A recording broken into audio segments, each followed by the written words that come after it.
You're listening to The Wide World of Woo. Thanks for tuning in. My name's Tyler. We've got a great show planned for today. We are talking Liquid Swords by the GZA, and we've got a very special guest, Shahab from GC Records. What's up, Shahab? Hey, thanks for having me, guys. Yeah, absolutely. And Andy's holding it down in Minneapolis. How you doing, Andy? Not too bad. Bought a space heater. It's freezing. Right on. What are you down to? What's that? Oh, I don't even know. What temp? Just freezing cold, to be honest with you. I haven't checked even. I've just been I don't even know if I want to know. Yeah, right. It's just that dry cold. Yeah. Yeah. All right. Well, let's jump into it. Talking facts first. So Liquid Swords was released on November 7th, 1995 on Geffen Records, less than 4 months after Raekwon's Only Built for Cuban Links. It peaked at number 9 on the Billboard 200. I don't know when it went gold, but it finally hit platinum status just about 20 years later, October 8th, 2015. There are 13 tracks, including the CD bonus track by Killa Priest, which I'm sure we'll talk about. There were 4 singles, but it's actually kind of unclear which ones are actually the singles and which ones are the B-sides. If you go to the Wikipedia for Fourth Chamber, it redirects to Shadowboxing. And so maybe we'll get into that a little bit because those two are kind of combined. But they were made into videos: Liquid Swords, the title track, Cold World, I Got You Back, and Shadowboxing, the Fourth Chamber. Either of you had a chance to check out all those videos, or have you seen them along the way? Oh, yeah, definitely. Yeah, I've seen them. I actually revisited them as well. All right, what do you think? What reflections? What are your favorites?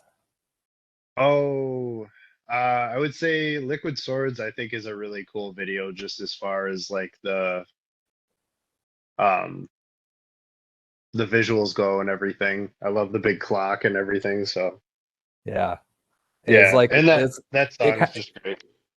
yeah. The big clock for it kind of had that like Mystery of chess boxing vibe a little bit. Yes, Like, definitely. I don't know if that's like Alice in Wonderland or what it is, but something about it was like kind of similar. What about you, Shahab? Well, I loved how you could tell what era it was from. Like all of the graphics and color changes. I mean, it was exactly the So What You Want Beastie Boys like era, right? It was those 90s, right? Those the color swatches. I really love that. And I had a DVD. It was like a collection, like all the way up until Gravel Pit. So it was all of their music videos up until Gravel Pit. And so I'd seen those videos a million times. Until we went and revisited them, I didn't realize that Shadowboxing and the Fourth Chamber were kind of sort of well, you mentioned the side A and side B cut, but you could tell they were literally shot on the same day or the same week. It was the same flag bearers. I'd never noticed that before. How did that? That's crazy, Yeah. And you know what? And before the internet, they probably thought, just like Disney in the old days, they'll never know. They won't watch this again. This is on MTV. Right. I guess I had never noticed that before. That's actually kind of cool. Now I'm gonna have to go back and watch it after this. Yeah, because the link that Tyler sent, where it had them both combined, it is a fluid transition. Like you almost can't tell that the next song. I mean, the song, right? Obviously, but I mean, as far as the music video, it just flows right into the next song. It's crazy. I have a hypothesis that I read GZA say he was actually the last person to record Fourth Chamber. I'm thinking maybe they recorded the video, they filmed the video before he had finished his verse, and that's why it kind of stopped short. Could be wrong about that. I could be way off. You know what? Some of the editing too, because while I was watching it, I was thinking, you know, they're not staying on him for too long. Did you get that feeling too, where they're like cutting away to this and cutting away to the little girl and cutting away to the, you know, whatever? Or maybe I'm mixing up the videos, but yeah, you know, maybe he didn't have the verse perfected at that point. Maybe the verse changed, you know, once it was mastered and recorded and everything. I don't know. Yeah. Right. I did read that he often like took a while to write his stuff because he was always rewriting it or like mixing different lines together and stuff. So that really actually could be a fact. Yeah. And just to piggyback off what you were saying, Shahab, did anyone happen to notice like the different headgear changes for the RZA? And I can't remember, it must have been a fourth chamber. It was like, okay, first he's wearing goggles, then he's wearing a helmet, then he's wearing a hat. Yeah, the helicopter helmet. I'm like, what? Yeah. Good no, stuff. but can I tell you, like, literally, now, the more scenes and the more wardrobe you can fit into a music video, the higher production value you have. In general, you have one camera, you know, the band is on stage and that's all it is. That is the most boring, right? And so, yeah. Okay. So, you know, all right. Well, then it makes sense. We shouldn't talk on the hat thing. It was funny though. All right.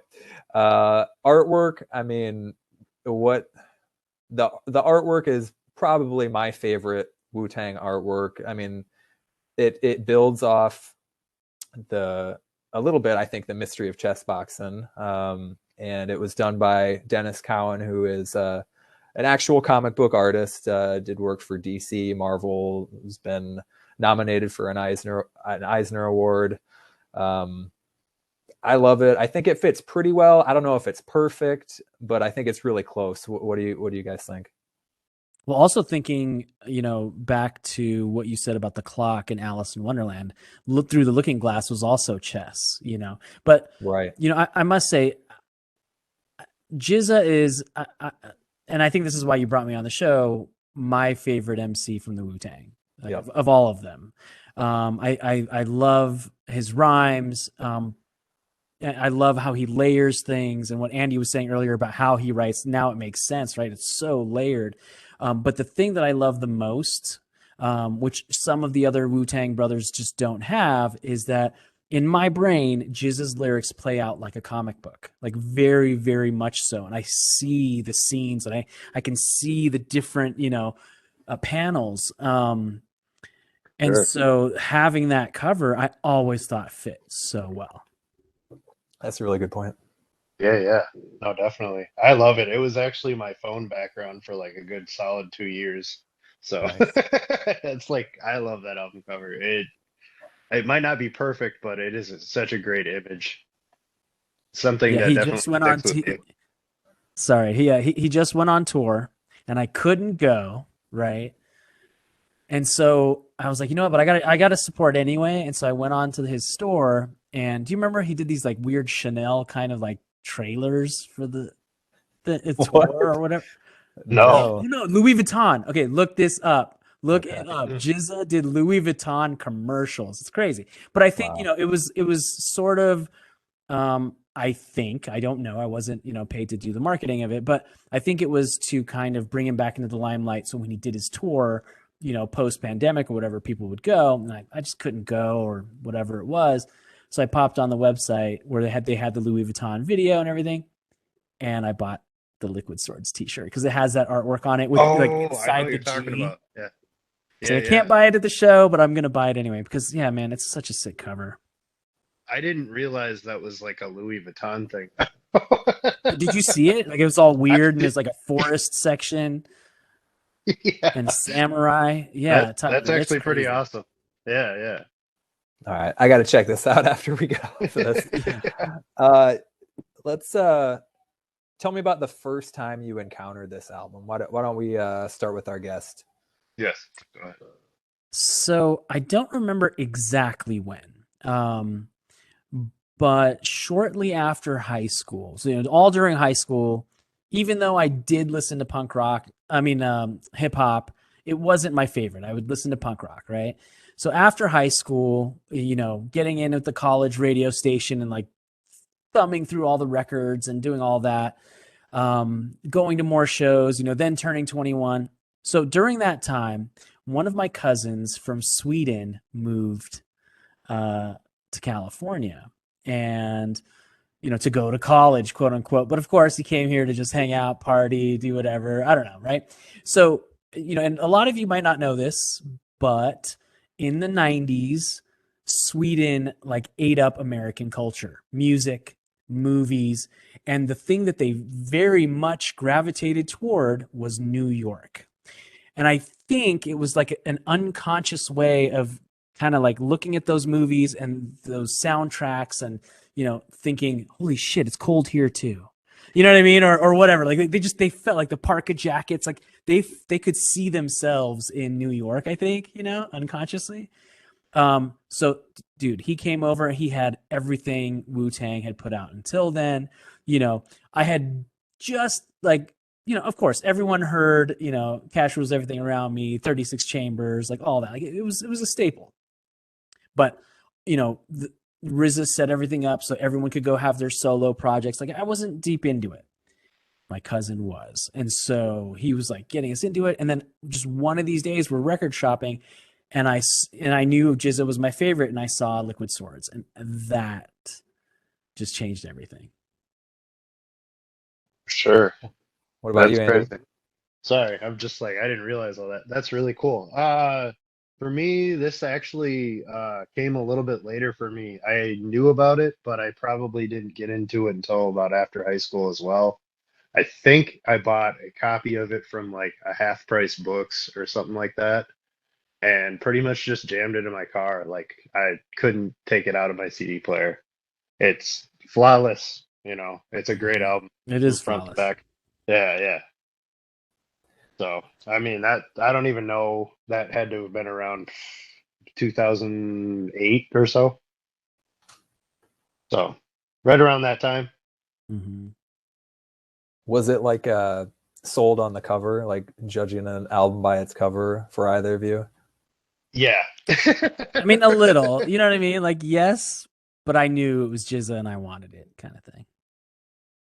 Yeah, I would say that was kind of the same for me. Like I had heard Fame, like I think that was the only solo track I had heard, and then I'd heard the W, and I don't know if I'd really gotten into Enter Wu-Tang by then, Enter the Wu-Tang, but I was on a short tour with my hardcore band down in Illinois, and some little like chintzy strip mall with a used record shop. This was 2010, 2010 or two, yeah, 2010, and popped in. And I think most of the guys were just like going to a sandwich shop next door. And I was like, no, I got to go look at UCDs. And I found Public Enemy's He Got Game, which I was a big fan of that title track going way back. And actually, the first track on that album has Master Killa on it, ironically, coincidentally. But it also had a copy of Liquid Swords for like $6. And again, I was like, I figured I would probably like it. Cover art was enough. I'd maybe heard some, people, whispering about like, oh yeah, Liquid Swords. So whatever. Paid the $6. We jammed it in the van with like 6 or 7 guys. It's hard to really like give your full attention to an album, but still, even with like people talking in the background, I was like, okay, this is pretty cool. Like you could, yeah, exactly. You could tell that there was like a thread moving throughout the whole album. Like it wasn't just like these random hip hop tracks that you get occasionally. Dude, it was a mob movie. Right. Right. Exactly. So that was like my first exposure to it. Kept playing it in my car. it kept like getting better and better. And that's really the thing that strikes me about this album is I've been now listening to it for over 10 years and I've never gotten sick of it. And I think I appreciate it more and more with each spin, which is just mind blowing. So with that, let's get into the beats, bars, and top tracks and start off with a little discussion about the beats. Basically handled by the RZA, unless you consider the CD bonus track by Killa Priest. Can you say enough good things about the production on this record? In general, just over the span of everything Wu-Tang, I've liked RZA's music more than his rapping. Not that he's bad or he's really, really talented, but his music making, like that is what he does so well. On this album, the soul samples, the minimalist piano loops. I mean, for 1995, that was fresh, but then on top of that, they had, because, again, 36 Chambers, it was all Kung Fu samples. Dude, here they, just like they kind of did on Forever, right? It was like radio drama sections. Like, do you know Don Rodriguez from the Bronx? He's, over there singing like a bird, they're like, oh shit, they're going to kill him, Right. Loved it, but, and I'm sorry, I know we're talking about beats, but let me just say, like, you push play, that Shogun Assassin sample. Oh, seriously. Like, I got goosebumps the first time I hit play. I got goosebumps just saying it now. I get, and it's from a movie, like The Lone Wolf and Cub, or what was it called? Oh no, yeah, Shogun Assassin, right? Yep, based on Lone Wolf. Dude, and okay, so but the sample he chose, right? Whether it was RZA or GZA, and I almost feel like it was the two of them together, is so heart-wrenching. Mom is dead. He's telling the baby, who is not even a year old, cannot understand language, and says, you do not know what I say, but you must choose the sword and then, or the ball. And if you choose the ball, I'm going to kill you to save you from this mess. And if you choose sword, you're coming with me. And that set up the story that the comic book had begun. And it just, I don't know. I loved it. Is that's not at the beginning of the album for you, or is it? Because for me, it's... Did I mix two of the samples? I think, well, for me, it's the sample that does start it, and I'm sorry to cut you off, was Infected by Devils, right? Yes, yes, that's the one that starts it for me. Yes. I think that starts it for everybody, and I think I mixed the two. Yeah. Because that other one does come late. Does it come later? It does. Come yeah. But they came for my father. Right. That one is also like crap my pants. Pulls you in, yeah. Yeah. So while we're talking about that first track, that title track, I mean, how good is it? So for me, what really pulls me in is it starts off with that like bouncy kind of like summery sample of Mercy, Mercy, Mercy by Willie Mitchell. And you're like, okay, like Barbecue or something like that. And then it just, boom, all of a sudden switches to like those guitar, like it almost sounds like ska upstrokes, but it's like tension. And you're like, whoa, okay. It's another Willie Mitchell song. It's called Groovin. But it's just like that transition is so stark. And then the way GZA jumps onto the verse when he does that, and then like slides in like halfway through, is just so. Title track, that beat for me is huge. What else? Like Fourth Chamber, that it's like super gritty. It's like almost kind of metal sounding. There's like pulsating blasts of distortion. Shadowboxing with Method Man is so good. Yeah, so that one is another, we talked about this last episode, like an early example of Chipmunk Soul, of like taking a soul album, speeding it up, pitching it up. It's a little repetitive, like compared with the others that kind of like really mutate a lot, but I still love it. And it's a great sample. Raekwon used it later in Molasses in Shaolin versus the Wu-Tang. I didn't know Wind, yeah. Kila Hills is another one of my favorites. That one is hypnotic. It kind of mutates, like it goes through one time and then it kind of like twists around a little bit. That one like goes through my head all the time. When I ran the Seattle Marathon like a month ago, I swear that little loop was going through my head 20 of the miles, just Wow. nonstop. So that's one of my favorites. One, I don't know if it's necessarily my favorite, but I thought it was interesting that I Got You Back, which was another one of the singles. Again, samples the Charmels As Long As I've Got You, which was used twice on Enter the Wu-Tang, both in Cream and on Seventh Chamber. And I mean, it's just amazing how RZA can take like this one song and manipulate it and reuse it. And I don't know if that like saves any money on royalties, but at least it's pretty efficient. So yeah, I don't think I can find anything to fault on this album. I'm giving it a perfect 10 out of 10 for beats. Why don't we go to Shahab? What's your assessment? Cool. Yeah. So, a few. Let me just start with a few of my favorite lines and bars. I really love. No, we're gonna do that. We're gonna do that later. We haven't. What are we doing now? Beats. My favorite beats. Yeah. Oh, your beats. Favorite beats and your score for beats. Oh, and the score. Score for beats. Oh, so each section gets gets a score. Yep. Did not know that. Okay. Yep. All good. No, I really love it. I think you hit the nail on the head with like the distortion. It's very gritty. You know, if not like dirty, it's like raw, right? Which GZA was doing in the 90s. Like that was what he was known for.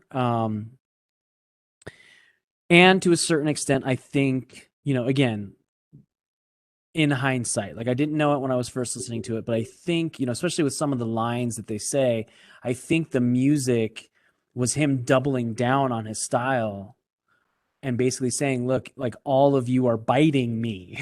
Like those of you that are doing this, you know? And so he just like doubled down on it almost, right? Shoving it in your face. Loved it. I mean, I think Life of a Drug Dealer, I really love the, I mean, like the music on that to me just feels like a strange, like how the dreams in, not Fifth Element, 12 Monkeys. So whenever he would dream about the airport and stuff, and it's all disjointed and stuff, like, you know, and maybe I'm thinking airport because, you know, the kilo in his left leg kind of thing, but you know, it was like, you know, and so it feels like this weird disjointed dream. Really always love that one. And Shadowboxing, like you said, it's pretty simple, but you know, again, like RZA was really good at minimalism, and I think he did a really good job on this album. So I would say as far as beats, 9.5. Yeah. What do you got, Andy? Oh, sorry, I was just listening.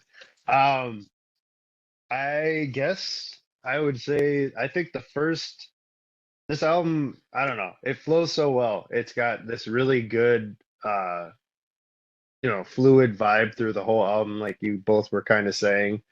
I think honestly at this point in time, RZA had really kind of found his like his niche, like as far as sound quality went.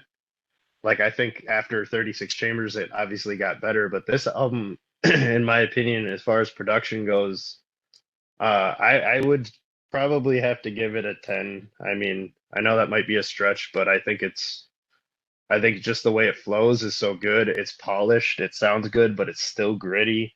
The first three songs on this album, I think, kind of work like almost like one song in a way. Like they flow really well, and then all of a sudden it gets into what's the songs that I'm trying to think of? Gold. And then that song, I feel like that's when the album really gets like nasty, you know, like it just breaks into this like hardcore and then from there, I mean, I feel like it breaks up a little bit and then it comes back together at the end, kind of how it started almost, where it has that kind of like you were saying, like barbecue, like funky style, you know, at the very end of the album. And I don't know, it's interesting. It takes you on a journey, like an emotional journey for sure. But Yeah. musically, yeah, no, I don't know. I think this album musically is very influential. I can hear a lot of stuff in like early Def Jux and stuff like that that I could definitely see them like listening to this album and being like, very highly influenced by it. People of that nature, early 2000s people. My favorite ones would probably have to be title track. Duel of the Iron Mics is a great beat. Fourth Chamber is one of my favorite beats for sure. But yeah, that's what I got basically. Yeah, you bring up a good point about it coming back together in the end, and I'm curious what you guys think. Are we considering Killa Priest's track to be part of this, or is it something? Because So I technically was it's a saving CD that for the only. song I don't like section. Oh, really? Oh wow. You just Yeah, rather it not be on there? I never. When you said, what did you call it? Like the bonus track? Yeah, That made a CD lot of sense to me CD bonus. It's a because CD bonus track. CD bonus. Okay, because it never made sense to me. hmm First of all, when I bought that album, and still to this day, coincidentally, I was not and have never been religious. And so Bible and like all that stuff and Christianity, like we just got done watching an entire mob movie go down, and now basic instructions for leaving the earth. I was so that's not even the question. What was the question that you asked though, right? Like, If we are considering it a oh, part of I the will album. not. I will never. Okay. So you're just gonna say, all right. All right. Yeah, I kinda Although consider if we it a do bonus though, track. if we do, I don't like it, and I Okay. didn't think it fit at all. And interestingly, Jizz is not even on it. that's right, and that's what RZA said. RZA said he didn't think it fit, and GZA was like, I think it does. And so Interesting. I know a lot of people do like it. Do you like it? I mean, did you always like? So I loved it at first. I'm like a little ambivalent now. I don't think that it captures what you thought it did the first time. I think it's actually very critical of religion if you go back and listen to it now. Interesting. Yeah. So like try and wash away like your previous bias, because like it's interesting because it is contradictory. Like, right, it's called Bible and it talks about basic instruction, but then it's also like, why should I die to go to heaven? Like the earth is already in space. Like, and so, and Interesting. it kind of But condemns like, still, yeah, again, going back to the beats, I didn't think it fit. It was so barbecue. It was right, so chill. right, Like right. it was weird. I mean, it was jarring for me. Yeah, I agree with that. I do like that beat. Like I think that's another Chipmunk Soul. I don't know. It's got like baby voices. I don't know if you distinguish baby voices and Chipmunk Soul, but I like that beat. But I'm not sure if it fits. What do you think, Andy? You'd be the Uh, tiebreaker on this. I'd have to say that it does throw me off from the album. It's weird that it's on there. I do like it as a song because I agree with like what you were saying about the concept of it. I think it's, talking about a cool thing of like contradictory, feelings about religion and all that. But as far as it being on the album, it kind of does like it's like what the hell is this doing at the end of the album? Right. Because Okay. you get so sucked in, and then all of a sudden you hear that, and you're like, huh? Yeah. Right. Yeah. Yeah. And it comes after the album closes with another Kung Fu sample. So it's Yeah. like it's come full circle, and then here's this. Yeah. So all right. Well, whatever. I don't think we need to come to an agreement on this or make a solution for it, but acknowledge it. All right. One thing I was gonna say is maybe Shahab, you have some insight into this. The I think it's the sequencing. I don't know. It's like every song kind of flows into one another. It's like there are no really hard start and stops as far as I can tell. Is that accurate as far as you can speak to? Yeah, and I love it, and I've always loved it. I've loved when they do that in multiple genres, right? It's like super slick, and you're like, I didn't notice. Now we're on to the next track. Yeah. And I think that's why, you know, I mean, that's not why, but that's one of the things that lent to how fluid it was, right?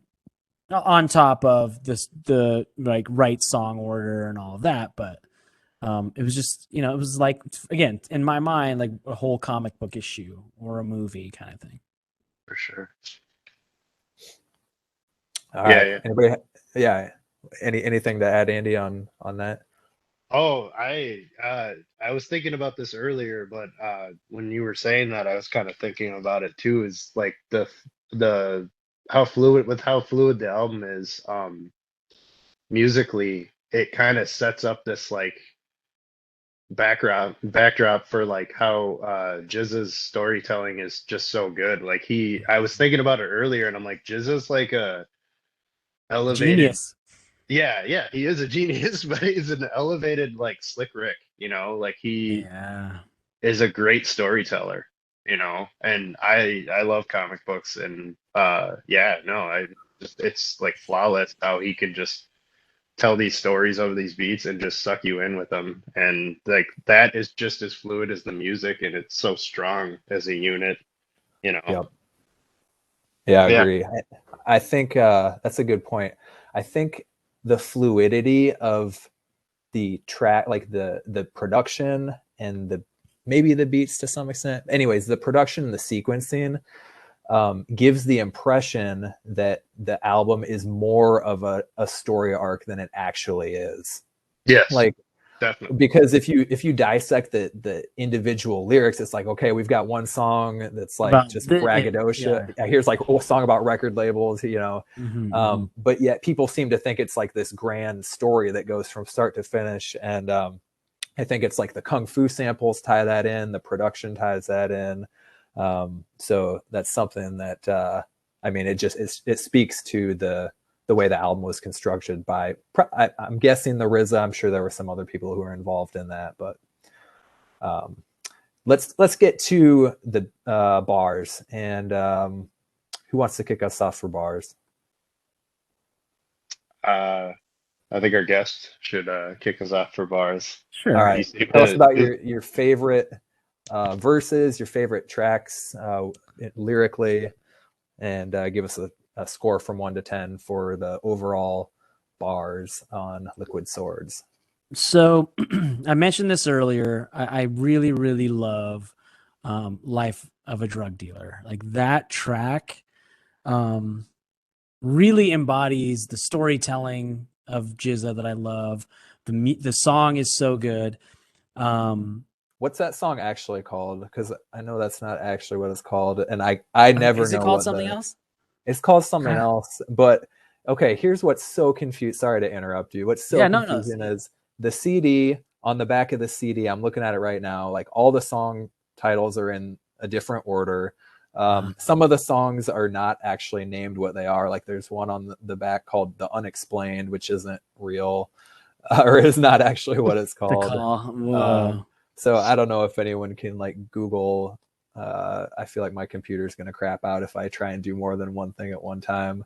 But or maybe people will just know what you're talking about. I'm sure they will. But, I'm sure they'll know. Yeah, right. But you know the and correct me if I'm wrong, if this is not that track, but there's no need to spray up a scene. I use less men, more powerful shit for my team. Like my man Muhammad from Afghanistan, grew up in Iran, runs a neighborhood newsstand. Okay, so my wife is Afghan and I am Iranian. So that line, right? You know, it just, you know, more powerful shit for my team, like my man Muhammad. Like it was so awesome to hear that, right? And then, you know, it also kind of lends to the comic book thing. Like he was raised to be a terrorist, you know, making Molotov cocktails or whatever. So that line, dude, during the era where we had pagers, and the pagers had voicemail. Okay, so for a while it was just a number thing. Then there was a voicemail, and you could call it and all this stuff, and have like a greeting. My greeting was that line of that song. I loved it, loved it, loved it, loved it. That's so great. By the way, we have an answer to that question. So Oh, here it gets even more confusing crazy. because Life of a Drug Dealer is a song by GZA, but it's from his first album, Words of a Genius. And what you're talking about Oh. is Kila Hills. Oh, Kila Hills. Yeah, Yep. Kila Hills. Yeah. All right. Dun, dun, dun, dun, dun, dun. Yeah. Dude, it's so good. It's so good. As far as I love the line where he goes, "Turn that shit up, my clan in the front want it," right? Yeah. Literally a reference to his solo track on 36 Chambers. Like, so good, one line that I thought was really, really funny, and I've always thought was funny, and I don't know why, and it's not necessarily comical maybe, but is calling all cars ghetto. Right. It's like, oh yeah, I had that that in my always notes. just cracks me up. It's like almost like what I would, if I saw your car, I'd be like, oh man, or whatever, like talking shit kind of. So good. Calling all cars ghetto, Love that. Oh, so this is the last one I kind of like pinpointed in my notes, but the line where he goes, "Before I blast the mic, RZA scratch off the cereal," right? Yep. So when you scratch the cereal off of a gun, you're about to murder somebody. So what he is saying is just GZA, the mics, the cereal has been scratched off by RZA, and he is ready to kill. Like, dude, it's so good, so good. And again, as far as my favorite tracks, I would say Kila Hills, definitely.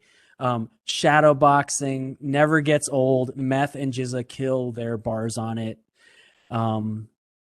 So I mean, dude, I would for this category give it a 10. Right on. All right.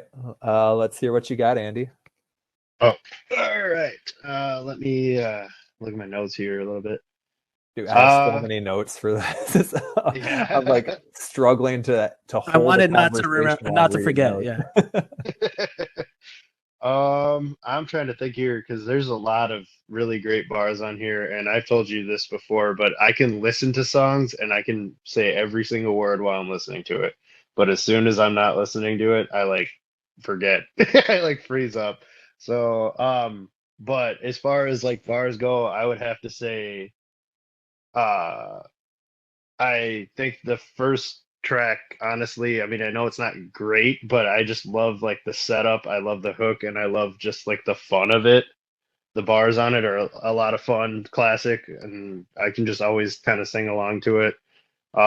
You know about that hook, Andy?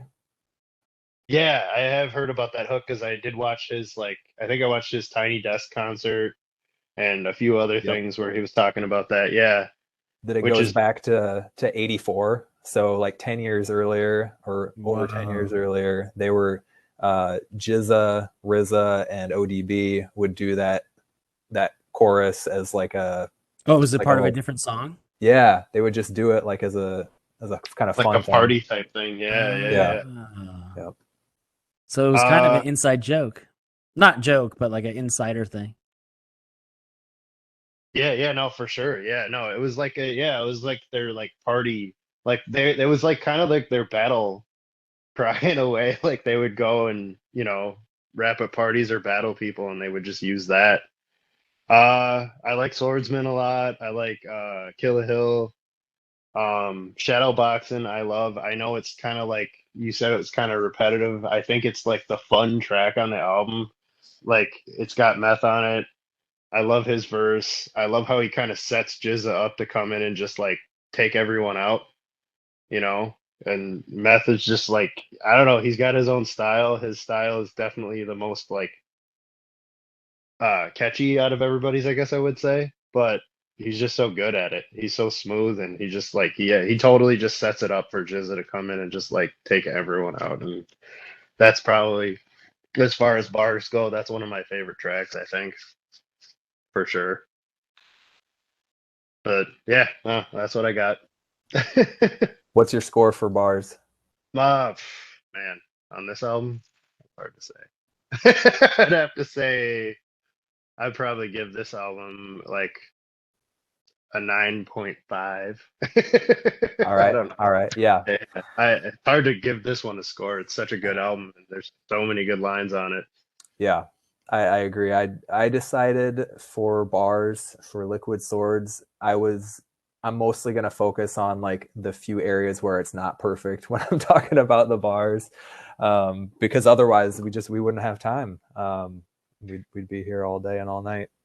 So bars for me, like the notable things, I love the title track. Like you said, it's not the lyrics to it aren't perfect, and the more I've listened to it, the more I'm aware of how many similes he uses, and it's like an absurd. Like I counted 10, like the blood on a murder scene, like a syringe, like zodiac signs on sweatshirts, like sandals, like cyclones or typhoons, like Mark V sneakers, like clock radio speakers, like Amtrak, like seashells, and like a funnel. Which it is what it is. I think it's a few too many similes for one song, but it's still a great song. It's so good. I never noticed there were that many. As you were counting them off, True. I'm like, oh, yep. My apologies.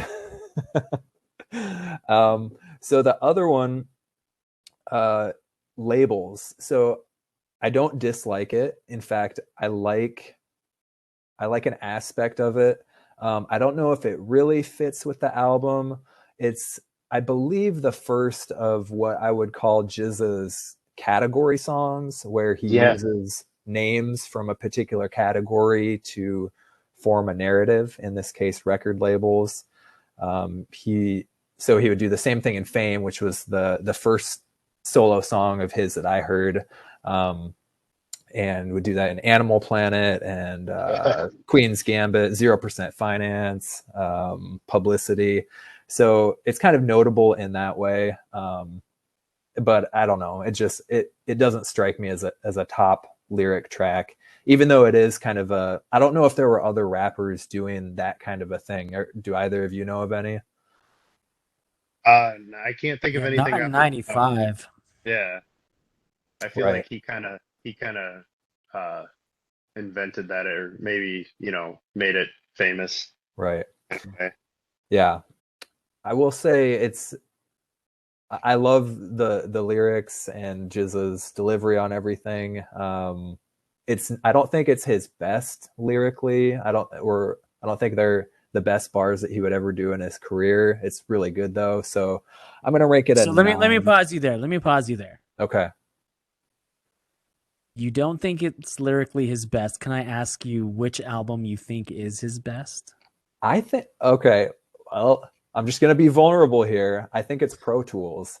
And Wow. and part of that is like just because I think it's so good and the production is not nearly as good. But like Paper Plates just is absolutely like lyrically one of the coldest songs. Sure. And you got 0% Finance. And anyway, so I don't know. I'll have to revisit this. I'm just saying off the top of my head. No, that's great. Yeah. I think he gets better. But this is a great album lyrically. So I'm giving it a 9. All right. Anything else we want to add around bars? Oh, I do want to kind of say something, just going back to the last episode, because we were kind of talking about how on 36 Chambers they were still kind of in that like late 80s, early 90s, like kind of Yeah. almost like ABC, like nursery rhyme Yeah. type flow. This album definitely totally just they're totally away from that on this album. And I think that's a huge thing, because you really start to see like, I mean, you kind of see them come into their own on their own albums anyways, but like this one, I really feel like you see GZA like really coming into his own and becoming like the the genius that we know today. Yep. I agree. I had that same observation. with the exception of I Got You Back, where he's doing that, talking about like, I'm trapped in a deadly video game with just one man. It feels like his cadence gets a little slower, like a little more old school. But other than that, I agree 100%. Yeah.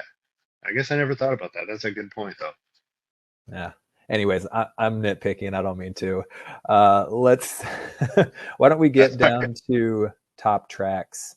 I got a lot to say on my top track because it's so hard for me to pick. So I'm gonna let someone else go first. Whoever wants to take top track, choose one top track, but tell us why you chose that one and what other ones were considered. Go for it, man. Well, I feel like I kind of messed up because like Kila Hills was my answer to that. You know what I mean? Like that, the Afghanistan, Iran thing, the music, the bars. I mean, that I think is my favorite song on the album. But you know what? Was it Fourth Chamber? Like that song has like never, from iPods to iPhones to whatever, it's never left my shuffle. Even if I take the album off because I get sick of it, or whatever, and I don't really want to, and then that song never leaves. And so absolutely love it. I loved those songs so much. Let's do it as a general, since I kind of already, blew my load on that one in the other category. So in 2008, 2009, I got to see GZA, and I just, on a whim, it was at a bar in Costa Mesa, California. So I just took my camera. Like, this is not the Joint, or, the Joint, or what do you call it? Like Hard Rock Cafe or anything. So they weren't going to check press passes or anything. Got in there. We got there at like 6 p.m. GZA didn't go on, and there was no opening act. It was like DJ, right? He did not go on until like 1 a.m, right? So we're sitting there, and as like we're there, there's nobody there. We're totally right up at the stage. It's 6 o'clock. Okay, now it's nearing midnight, right? And by the way, he had his boy at the merch table, right? And so over the course of 5 hours, like I made friends with the merch guy. Turns out he was wearing 12 different hats that tour. So not only was he the merch guy, he was also the guy on this solo tour that would sing everyone else's bars on the wu-tang songs, if that makes sense, right? Awesome. So GZA's doing his lines, right? So let's say it's shadowboxing. So then this guy would do the meth part, right? So I didn't know that. So anyway, so as it gets closer and closer to 1 a.m, there's a rustling, and like, oh shit. And by this point, the bar was full. Not only was it full, it was so packed I could no longer get to the stage. So I went to the merch thing and I go, hey man, like, listen, like, you know me, I know you, like, we got to know each other. You know who I am now, right? Like, I'm not a scammer or whatever, paparazzi or whatever. Please, like, can you at least get me up to the stage? And he was like, I got you, right? So he pulls me, dude, like, we bulldoze through people, and he did not leave me in the front of the stage. He brought me up on stage, which was better because I was on a 10.5 millimeter lens, which is, one of those fishbowl kind of things. And with those fisheye lenses, the farther away you are, like, it looks like you're a mile away, right? So being on stage was so perfect. I know there was a couple times GZA wanted to punch me because I was getting really close with the fisheye, but I had to. I was like, dude, otherwise you look like you're a million miles away, right? But no, he was cool. Like, I didn't talk to him or anything, but he was nice. He let me kind of hang out on stage, do whatever. And so my love of his tracks led to that monumental, never to be replicated evening. And so that's my story for favorite tracks. I love it so much I got on stage with him. That's so funny, dude. That's awesome. I just read that he's like a super introverted guy, so I can only imagine like you getting in his face with the camera. I'm gonna, you know what? I took the pictures, so Maybe we make the podcast the picture where he's looking, dude, he's holding the mic and he's throwing me daggers, but he's also like, his body language is, I'm chill, you're chill, we're chill, but do not dude. But it's like, it's of the whole night. Like, I think I probably took like 900 pictures that night. That one's my favorite. It looks so not it looks so good, but just he's so aloof. He's looking right in the camera. I don't know. So I mean, you don't have to make it the podcast thing, but I will definitely email you. You guys both got to see this. We got to see that. I have to see that. Yeah. And so Kila Hills, yeah, great track. And I'm like Andy, like I can visualize the songs, but I can't put them in the right order, identify which ones are which unless I'm listening to them. But I think that's the one that starts off with the mafiosa skit, right? Hell's Wind Staff, like the Don Rodriguez. Yeah. Okay. What do you all think of that? I love it. I So think it's good. a good setup, especially for that song. Like, yeah, I think they went above and beyond on the skits on this album. Yeah. So Andy and I were talking about that in the first episode. Like, sounds like Andy's a little bit more of a fan of skits than I am. I could like usually take them or leave them, but I love this one. It's funny because the mafiosa aliases had like just been established in Cuban Links like 4 months earlier, right?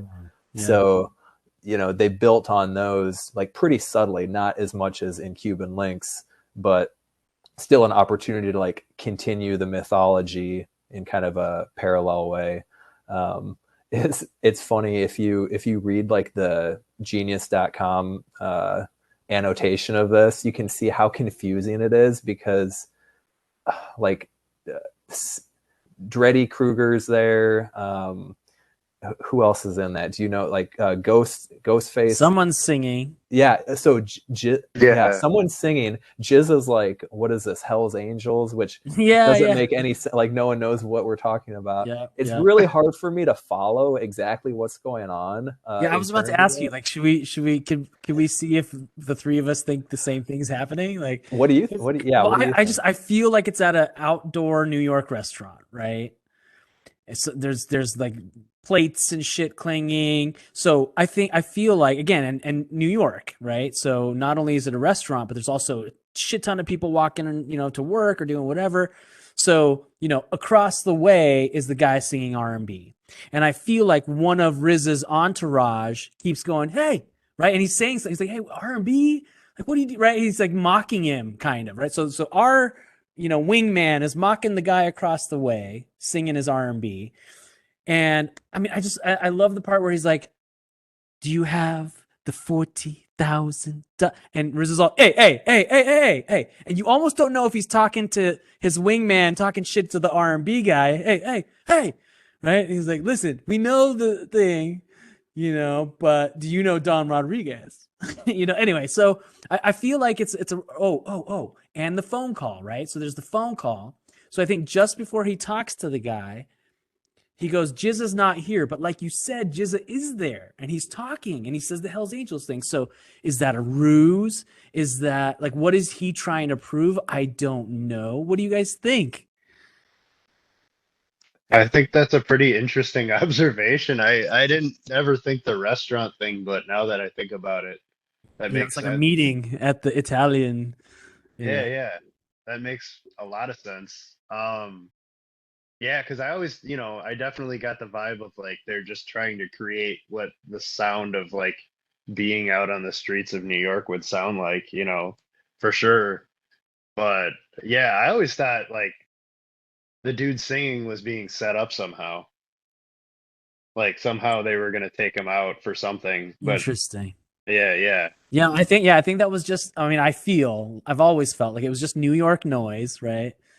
But they are trying to put one up on the guy that they're meeting with, right? The guy thinks he's getting money, but in fact, they're all, this guy's, basically telling us the skinny and you're in big trouble and you have no 40 grand. For sure. Maybe. I don't know, but that's how I always took it. I'm trying to find the the part where I get really confused by it, because we've got RZA as Bobby Steele, Yep. Dreddy Kruger as this Mr. Greco guy. Mr. Greco. Mr. Greco. Yeah, I always thought he was saying like gray ghost or gray goose or something like that. I didn't know. And then RZA gets a call from Tony Stark's Ghostface Killa. So here's where it's confusing. Okay. Is Maximilian? He says Maximilian isn't here or something, right? But Maximilian is GZA's alias, and he's obviously there. He's like talking throughout the whole thing. Yeah. So why is he? So who is he providing trying to... a false? So is he lying to GZA, or is it code word to GZA, to Ghostface? Is it right? He's talking to Tony Stark. Is it some kind of code where we're like, hey, if I tell you GZA's not here, we're about to, or okay. Also, what I've always thought was that Tony Starks is actually telling him about Don Rodriguez. He's not asking about GZA. He's not. So this is how I feel, because we don't hear Tony Starks, right? So I think he's like, yo, Don Rodriguez is telling you Rico's a, whatever. And he goes, no, Maximilian's not here. Oh, yeah. I'll talk to you later. No, I'll talk. Boom. Hey, 40,000. Yo, Don Rodriguez, so I think that's how I always took it. I get, yeah, that must be it. It might not be that way at all, but, that explanation makes the most sense to me. Yeah, I think it does, actually. That does make a lot of sense. Because he's there, because I was always confused by that too. Like, that's his alias. Right. Yeah. Okay. All right. So and maybe the Hells Angels were, up on 47th Street and he's commenting on it or some shit. I don't know. That is what I thought, because I did, after watching that documentary and learning about like their experience in Staten Island, I mean, it sounds kind of like it was a place where like there was definitely some Hells Angels hanging out and stuff like that. So it must have just been something he said, because it's something that they've seen so many times in that neighborhood. Okay. All right. So you all were thinking like literally Hells Angels, like in their presence or something. I was thinking, I thought he was referring to the music. Like, what is this? Hells Angels? Like whoever's singing. Maybe that too. Right? Because then he does comment on the singing too. What does he say? He says something about like, what are you trying to? Yeah. I don't know. All right. Well, we'll continue doing our NCIS work on this. Another interesting thing, Dreddy Kruger is on that skit, and he's also credited as being in where did it go? He's credited as being in another song. I think it's Duel of the Iron Mike. Let me see. I'm looking at the liner notes right now. Yeah, Dreddy Kruger, courtesy of GZA Productions on Duel of the Iron Mike. I don't hear any Dreddy Kruger that I'm aware of. Do either of you have any insight? I never knew he was in that song. No, weird. No, I don't think so. But it must have. I think it must have been just something they thought was funny. So maybe they just put it on there. Maybe. I don't know. I mean, I think it's a funny name, so. Well, yeah, that's true. All right. Well, let's get to, let's see. Wow, I'm completely lost. Did we do your top track, Andy? No, we haven't done your top track. No, I don't think we did. All right. Oh man, it's tough because this album is Kila Hills is definitely one of them. Okay. I think that it's a great track. I mean, there's just, the beat is awesome. I think if I was gonna pick like a banger on the album, I would pick that one. Which one was it? Kila Hills. Okay. All right. And Fourth Chamber, I would have to. I actually 100% agree with everything you said on Fourth Chamber. It is probably my favorite song on that album. It follows me. I've always that's the one I always go to. It's hard for me to like put this album on and not listen to it all the way through, but if I'm gonna pick a song to just listen to on the album, it's definitely that song. So I'd have to say, if I'm gonna have to make that hard choice, it's probably Fourth Chamber. Right on, dude. I'm gonna funnel it down from where I started. Like when I first started listening to this record, I would have easily said the title track, just because like the sample, like the guitar, like, and that one is not that I've like stopped enjoying that one, but it's kind of started coming down more to like appreciating more of the posse cuts, and so Fourth Chamber, like you just mentioned, Duel of the Iron Mike, Investigative Reports. So, I like that ODB and You God have their little parts in Duel of the Iron Mike and Investigative Reports, respectively. I Dude, love and the drums on Investigative Reports were so Yeah. good. Yeah, definitely. I love the audio clip at the beginning about the Battle of Long Island, and Raekwon just starts off with that verse has so much style. That's like I think it must have been recorded right around Cuban Links, because it's just like it has that feel to it, and then GZA comes in with that calling all cars, calling all cars, Yeah. and, a knockout verse, and then Ghost comes in, and anytime you have Ghost and Ray on a track, it's going to be good. And I like the cadence of like You God's Investigative Reports, like the way he just adds it in there, and then kind of like, I mean, that was so punk rock. I felt, Investigative Reports, right, right, yeah, exactly. And then he's got like, I don't even know if you want to call it like a refrain, because it kind of changes, like the words that he switches in and out, like vial carriers, and of course I can't think of them off the top of my head, but like I don't know, but he like switches them out, so it's like it's more than just a refrain, it's a little bit more than like ODB just saying like Duel of the Iron Mike. It's a little bit more like a verse, just kind of like the subtle things that You God adds, kind of understated. Feel words meant just as much to GZA as chess, if we want to think of it that way, Yeah, right. Like make your move, like make it the right one. Yeah, that makes a lot of sense, actually. Yeah. So I do, I like Duel of the Iron Mike a lot. I think I like Investigative Reports a little bit more, but Duel of the Iron Mike, I love that Master Killa got the first guest verse, as a relative newcomer. He had just like recorded his verse ever a year earlier. Well, I guess a little over a year, but for 36 Chambers. And he kind of channels that Mystery of Chess Boxing verse a little bit in his Duel of the Iron Mike. Like he uses some of the same words, or similar sounding words at least.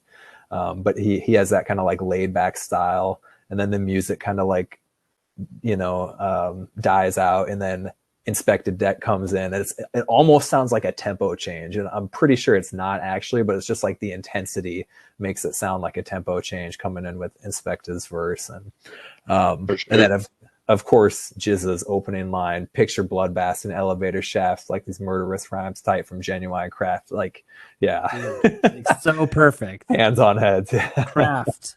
Wow, right. So those two I love a lot, but my top track is Fourth Chamber. I gotta agree with Andy on this. The choose, that's where the choose the sword or choose the ball clip comes in. You're right. Which is just so like intriguing and provocative, especially if you don't have the context, like the Shogun Assassins context, because you're like, what are they talking about? But you can tell like it's a big deal. Grim, yeah. And the beat is just absolute controlled chaos, and Ghost comes out of the gate swinging. One of the best lines: "Why is the sky blue? Why is water wet? Why did Judas rat the Romans while Jesus slept?" And then Killa Priest comes in with that laid back flow. "I judge wisely as if nothing ever surprised me, lounging between two pillars of ivory." It's like a perfect kind of Jekyll and Hyde. That's a really good ensemble. Yeah. Definitely. And then one thing I mentioned in our in our first episode where Andy and I were just like chattering about like our favorite rappers and some of our favorite verses. I think sometimes, even though we talked about like Shahab, you mentioned RZA, not always the best rapper in the Wu-Tang, like amazing production, but I do think in some posse cuts he has the best verse. Always. And Yes. it's like yes. this tongue twisting, like you can barely follow it. But and then like right in the middle, he drops that line. You can see the weakness of a man right through his iris, and you're just like, oh, it's like almost a mic drop. But then he keeps going, and and then GZA closes it out. That's my top track. Interesting thing I noticed is Fourth Chamber is track 7 on this album, and last episode we talked a lot about Seventh Chamber, which is track 4 on Enter the Wu-Tang. So a little numerological coincidence. Yeah. So let's go to final reflections and overall score. My brain is swimming too much around all this, so whoever wants to talk about overall score, jump right in. Well, I'll jump in. I despite the fact that I've been listening to it this many years, I still love this album. The reason I asked which album you thought was better lyrically is because it really did intrigue me, because for me, this is my favorite GZA. Like, not necessarily favorite song, but as far as like a cohesive album. So I would give it an overall score of 9.5, mainly because of the last track. But at the behest of my two friends here, I will go and wipe my slate clean and listen to it again. But no, it's such a good album. Great artwork, music. I mean, everything. I mean, I do love the fact that, the three of us have never, been in a bar together or a coffee shop, but the fact that, we liked a lot of the same songs. I mean, it really is a testament to those songs, right? And not necessarily just a coincidence that Fourth Chamber kept coming up, Kila Hills, right? And that's about it. I absolutely love this album, and I love GZA. And if you're listening to this, I want you to know I'm an introvert as well, and I totally apologize. But there was no room. There was just no room in that bar. So I agree with everything you just said, but I gotta clarify. I didn't mean that it's not his best album, just lyrically. I'm not sure it's his best album. So okay, right. Lyrically, as far as the lines and the bars, yes, right. yes. But you'd think like it is his lyrically best, and okay, yeah, that's fair. Yeah, I mean, it is hard to argue, and I'm sure. But I love them all. Might change. Yeah. I really do. So. All right, right on. What about you, Andy? Oh, okay. So before I do this, I have to tell a little short story. I got to see him at the Triple Rock, and he was like 30 minutes late. I was there, dude. Oh, you were there? Oh, was this 2009 or so? Something like that. Yeah. Dude, I wonder if it was the same tour. It might have very been. well may have been. It definitely might have been. But he came in and he had this like nice shirt on and a nice watch, but he smelled super loud.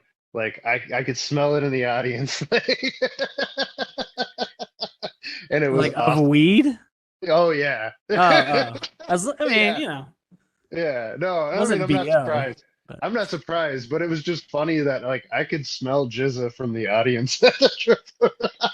Yeah. And that's the coolest story I have. I didn't get to get on stage and take pictures, but I would have to say this album, like I think we all kind of said this, but it's so flawless. Like it's so perfect in so many ways, and I know that there is flaws to it, but I mean, even with that last track, I would have to say I know I've said this before, but I give this album a 10 because I love this album, and it's like, yeah, I definitely, as we all have, I've lived with this album, and just like I can't not listen to it start from to finish. It's so good. Yeah. I listened to it today like 3 times. Same.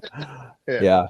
You both have basically said everything I was I was planning on saying. So, yeah, I love a lot of things about this album. I love that all 9 members made it onto the album, even in, you know, little ways, subtle ways, understated ways.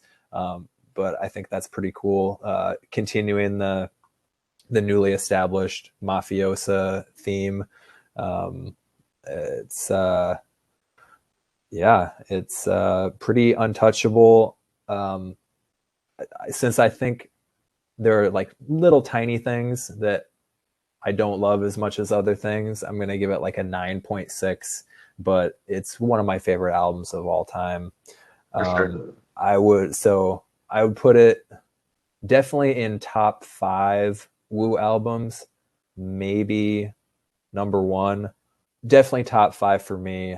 Sounds like y'all are pretty much top 5, if not top 1, 2, or 3.